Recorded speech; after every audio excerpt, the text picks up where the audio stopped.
A maioria das pessoas morre aos 25 anos, mas não os enterra até os 75 anos, vivendo por décadas, interpretando um personagem que nunca escolheram ser. Há um momento na vida de cada pessoa em que ela para na frente do espelho e se faz uma pergunta que muda tudo. Quem é essa pessoa que está olhando para mim? Não é apenas o reflexo físico que nos deixa perplexos, mas aquela sensação inquietante de ver um estranho. Alguém que fala como nós, que tem nossos gestos, mas no fundo sabemos que não somos realmente nós. É nesse momento de honestidade brutal que começamos a entender uma verdade que a sociedade prefere que ignoremos. A maioria de nós passou décadas construindo e aperfeiçoando uma versão de nós mesmos, que é realmente apenas uma performance elaborada. Essa performance tem um nome na psicologia. Carl Jung a chamou de pessoa, e não quis dizer nada de positivo. A pessoa é aquela máscara social que todos usamos, aquela armadura psicológica que construímos para navegar pelo mundo, sem sermos rejeitados, sem sermos julgados, sem sermos abandonados. Começa a se formar desde que somos crianças, quando aprendemos quais comportamentos recebem aprovação e quais geram rejeição. Nossos pais sorriem quando somos bons filhos, nossos professores nos elogiam quando seguimos as regras, nossos amigos nos aceitam quando nos encaixamos no grupo. Gradualmente, sem perceber, começamos a moldar nossa personalidade não de acordo com quem realmente somos, mas de acordo com o que produz os resultados de que precisamos para sobreviver emocionalmente. O problema é que o que começa como uma estratégia de sobrevivência infantil se transforma em uma prisão para adultos. Aquela pessoa que construímos para ser aceita torna-se tão atraente, tão automática, que esquecemos que ela é apenas uma máscara. Começamos a acreditar que essa versão editada de nós mesmos é quem realmente somos. Levantamos todas as manhãs e colocamos aquela máscara sem nem pensar nisso. Vamos trabalhar desempenhando o papel do funcionário perfeito. Voltamos para casa e desempenhamos o papel do pai ideal. Saímos com os amigos e desempenhamos o papel da pessoa divertida e sem complicações. Em algum lugar, enterrado sob todas essas performances, nosso verdadeiro eu está gritando para ser ouvido. A tragédia não é que usamos máscaras, é que esquecemos que as estamos usando. Quando isso acontece, quando a pessoa se torna nossa identidade completa, experimentamos algo que Jung descreveu como a perda da alma. Não é uma perda literal, é claro, mas algo muito mais sutil e devastador. A perda do contato com nossa essência autêntica. Começamos a nos sentir vazios, sem saber porquê, desconectados de nossas próprias emoções, como se estivéssemos vivendo a vida de outra pessoa. E de certa forma, é exatamente isso que estamos fazendo. Essa desconexão se manifesta de maneiras que você reconhecerá imediatamente se chegou até aqui. É aquela sensação de estar no piloto automático, executando rotinas diárias sem realmente estar presente. É acordar de manhã e se perguntar: para que serve tudo isso? É ter sucesso pelos padrões convencionais, mas sentir um vazio persistente no âmago do seu ser. É olhar para sua vida de fora e reconhecer que, embora tudo pareça estar em ordem, algo fundamental está fora do lugar. É a percepção inquietante de que você esteve tão ocupado sendo quem os outros esperam que você seja, que você se esqueceu completamente de quem você realmente é. A boa notícia, se é que podemos chamá-la assim, é que essa crise existencial não é uma patologia. Jung é a sua psique lhe dizendo que é hora de iniciar o processo mais importante da sua vida adulta, o processo de encontrar a si mesmo. Jung deu um nome a esse processo: individuação. Não é autoajuda superficial ou pensamento positivo. É o trabalho mais profundo e transformador que qualquer ser humano pode realizar. E é absolutamente essencial se você quiser viver uma vida verdadeiramente sua. A individuação começa com o reconhecimento de que você tem uma pessoa, uma máscara social que você usa há tanto tempo, que se funde com sua identidade. O primeiro passo não é se livrar dessa máscara. Isso seria impossível e destrutivo. Mas reconhecer que ela existe. Comece a perceber quando você está usando, o que o ativa, quais necessidades ele satisfaz. Observe como você muda a maneira como fala, sua postura e até mesmo sua maneira de pensar, dependendo de com quem você está e em que situação está. Faça este exercício agora mesmo. Pense em como você se comporta em seu trabalho. Agora pense em como você se comporta quando está sozinho em casa. Em seguida, pense em como você se comporta quando está com sua família de origem. Você percebe as diferenças? Essas variações não são necessariamente falsas, mas algumas delas são adaptações que você criou para funcionar em diferentes ambientes. O problema surge quando essas adaptações se tornam tão difundidas que você não pode mais acessar quem você é quando não está se apresentando para ninguém. A pergunta que você precisa se fazer é: Quem é você quando ninguém está olhando? Quem é você nos momentos de completa solidão? Quando não precisa impressionar ninguém? Quando não precisa cumprir nenhum papel? Essa pergunta é mais difícil de responder do que parece, porque muitos de nós atuamos há tanto tempo que perdemos contato com essa versão autêntica de nós mesmos. Mas a pessoa é apenas metade da equação. Enquanto estávamos construindo aquela máscara social perfeita, outra coisa estava acontecendo em paralelo. Tudo que não se encaixava nessa imagem idealizada de nós mesmos tinha que ir para algum lugar. Jung chamou esse lugar de sombra, e talvez seja o conceito mais importante e incompreendido em todo o seu trabalho. A sombra não é o mal dentro de nós, embora possa incluir impulsos destrutivos. A sombra é simplesmente tudo que tivemos que reprimir, negar ou esconder para manter nossa pessoa intacta. Desde que éramos crianças, aprendemos que certas partes de nós eram inaceitáveis. Talvez tenhamos aprendido que a raiva era ruim, então suprimimos toda a nossa capacidade de ficar com raiva, mesmo quando era apropriado fazê-lo. Talvez tenhamos aprendido que mostrar vulnerabilidade era um sinal de fraqueza, então enterramos nossa capacidade de pedir ajuda ou mostrar medo. Talvez tenhamos aprendido que certos desejos ou ambições eram egoístas, então negamos nossas aspirações legítimas. Cada uma dessas partes reprimidas não desapareceu, simplesmente foi viver nas sombras. O problema com a sombra não é que ela exista, é que a ignoramos. Quando negamos partes de nós mesmos, não as eliminamos, simplesmente as tornamos inconscientes. E quando algo se torna inconsciente, começa a nos controlar de maneiras que não entendemos. A raiva reprimida se transforma em ressentimento crônico ou explosões imprevisíveis. A vulnerabilidade negada torna-se uma incapacidade de formar conexões genuínas. Desejos enterrados tornam-se um sentimento persistente, de vazio ou comportamentos compulsivos que não entendemos. A integração da sombra não significa agir em cada impulso reprimido. Significa reconhecer que essas partes de nós existem, entender por que as suprimimos e encontrar maneiras saudáveis de honrar sua existência. Quando um pai que nunca se permite mostrar vulnerabilidade finalmente reconhece seus medos, ele não se torna um covarde. Ele se torna um ser humano completo, que pode modelar a autenticidade emocional para seus filhos. Quando uma pessoa que sempre negou sua ambição finalmente reconhece seus desejos de sucesso, ela não se torna alguém egoísta. Ela se torna alguém que pode perseguir seus objetivos sem culpa. O processo de reconhecimento de sua sombra começa com uma honestidade radical consigo mesmo. Pergunte a si mesmo: que emoções eu não me permito sentir? Que desejos considero inaceitáveis? Que aspectos da minha personalidade eu tentei esconder? Essas perguntas são desconfortáveis porque nos forçam a confrontar partes de nós mesmos que evitamos há anos ou décadas. Mas esse desconforto é o preço da integridade psicológica. Uma das maneiras mais eficazes de identificar sua sombra é prestar atenção ao que mais o incomoda nas outras pessoas. Jung observou que tendemos a projetar nossas qualidades não reconhecidas nos outros, especialmente as negativas. Sei, algum QI. Ambicioso demais. O irrita profundamente. Você pode estar vendo sua própria ambição suprimida. Sei, algum QI muito emotional o deixa desconfortável. Você pode estar vendo sua própria vulnerabilidade negada. Nossas reações mais fortes aos outros são muitas vezes espelhos de partes de nós mesmos que não queremos reconhecer. O trabalho de integrar a sombra requer o que Jung chamou de coragem de ser imperfeito. Significa parar de tentar ser a versão idealizada de si mesmo que sua pessoa representa, e começar a ser a versão completa de si mesmo, que inclui luz e sombra. Isso não significa tornar-se indulgente com seus piores impulsos, mas desenvolver um relacionamento consciente com todas as partes de sua psique. Quando começamos a integrar nossa sombra e reconhecer nossa pessoa, algo extraordinário começa a acontecer. Começamos a experimentar o que Jung chamou de individuação, o processo de nos tornarmos quem realmente somos. Não quem pensamos que deveríamos ser, ou quem os outros esperam que sejamos. A individuação não é um destino ao qual você chega. É um processo contínuo de autoconhecimento e autoaceitação que transforma a maneira como você vive. A individuação exige que você desenvolva um novo relacionamento com a autoridade externa. Ao longo de sua vida, você permitiu que os outros definissem o que é certo para você.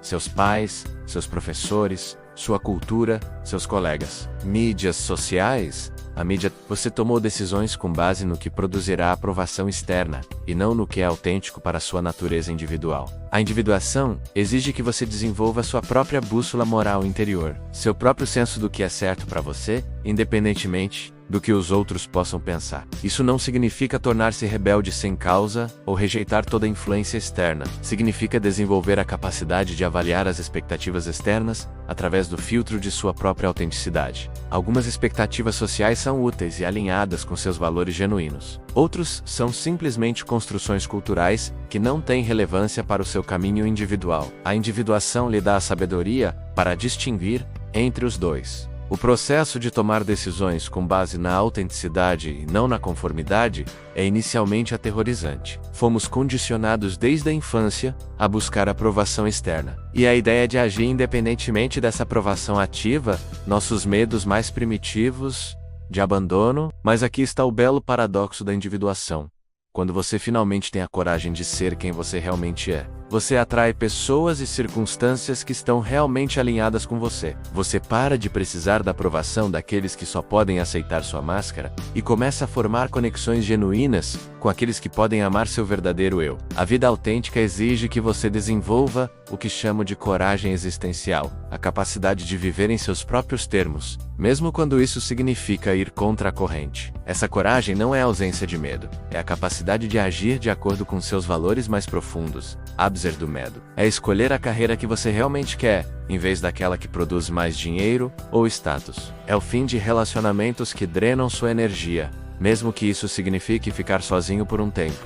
É expressar suas opiniões reais, mesmo que não sejam populares. É viver de uma maneira que honre quem você realmente é, e não quem os outros esperam que você seja. Uma das realizações mais libertadoras do processo de individuação é entender que você não precisa da aprovação de todos para viver uma vida plena. Na verdade, é impossível viver autenticamente e agradar a todos ao mesmo tempo. Quando você tenta ser tudo para todos, acaba não sendo nada para si mesmo. A individuação exige que você faça as pazes com o fato de que algumas pessoas não aprovam seu caminho autêntico. E isso é completamente normal. O processo de individuação também transforma sua relação com o fracasso e a imperfeição, quando você está operando a partir de sua persona.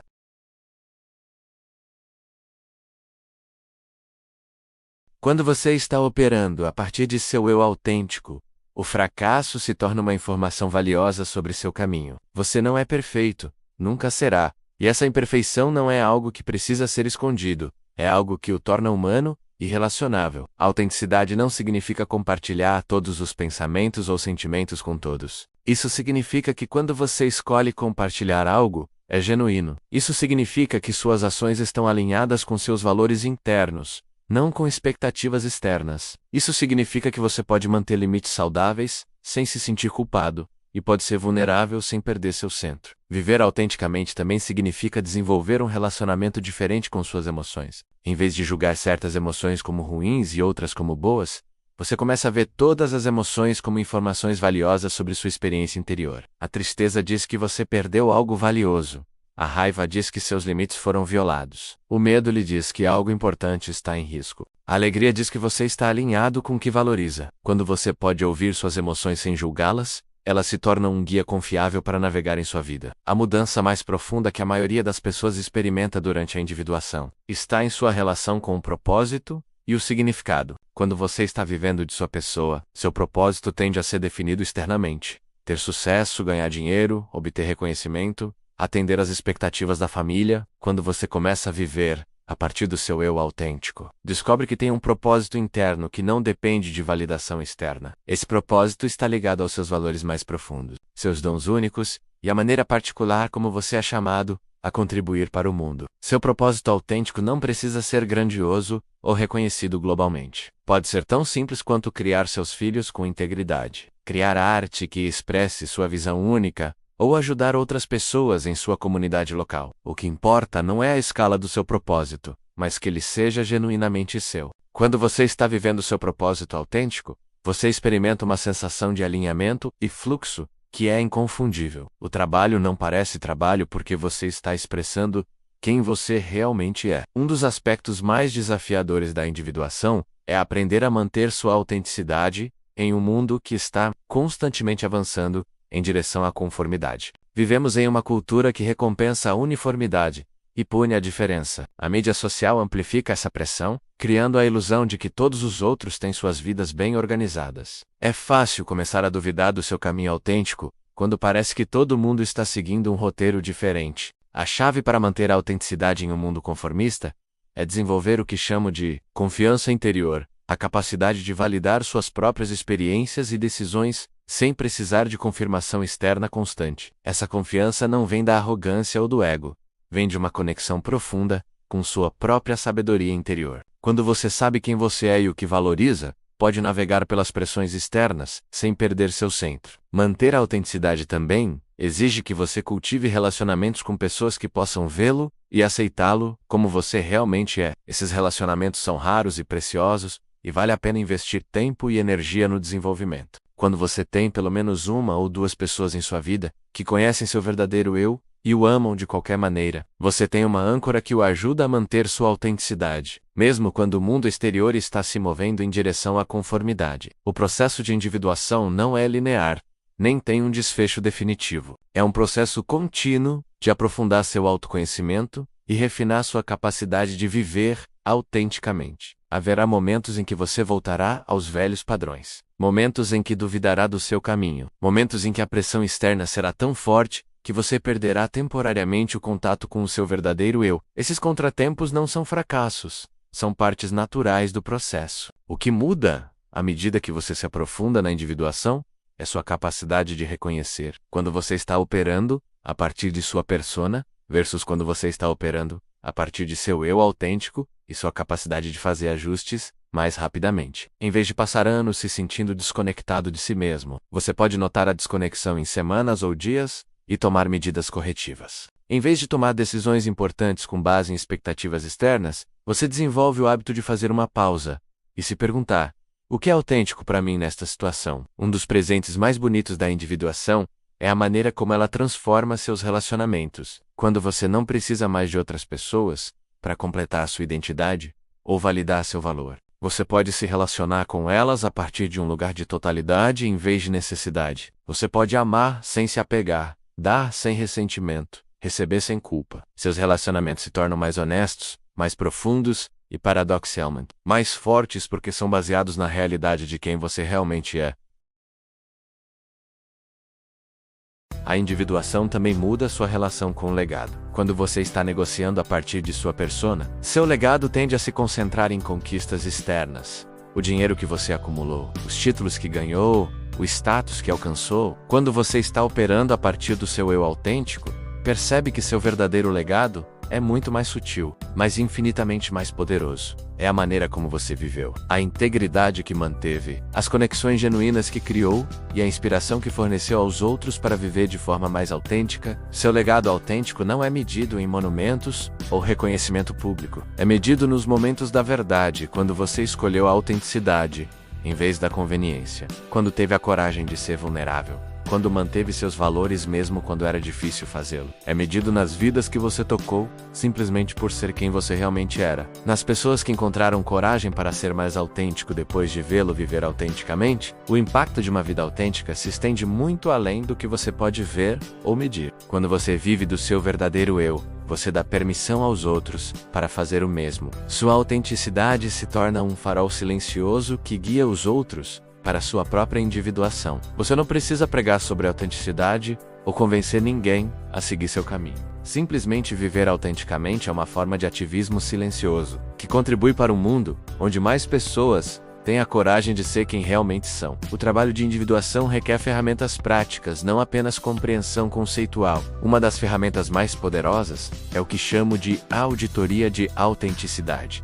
Um processo regular de examinar suas decisões, relacionamentos e atividades para determinar quais estão alinhados com seu verdadeiro eu e quais estão sendo conduzidos por você. Comece fazendo uma lista das principais atividades da sua vida: seu trabalho, seus relacionamentos, seus hobbies, seus compromissos. Para cada item, pergunte a si mesmo: Isso me energiza ou me drena? Estou fazendo isso porque realmente valorizo ou porque acho que deveria? Se ninguém estivesse assistindo, eles ainda escolheriam isso? As respostas a essas perguntas lhe darão uma imagem clara de quanto de sua vida está sendo vivida autenticamente versus quanto está sendo impulsionado por expectativas externas.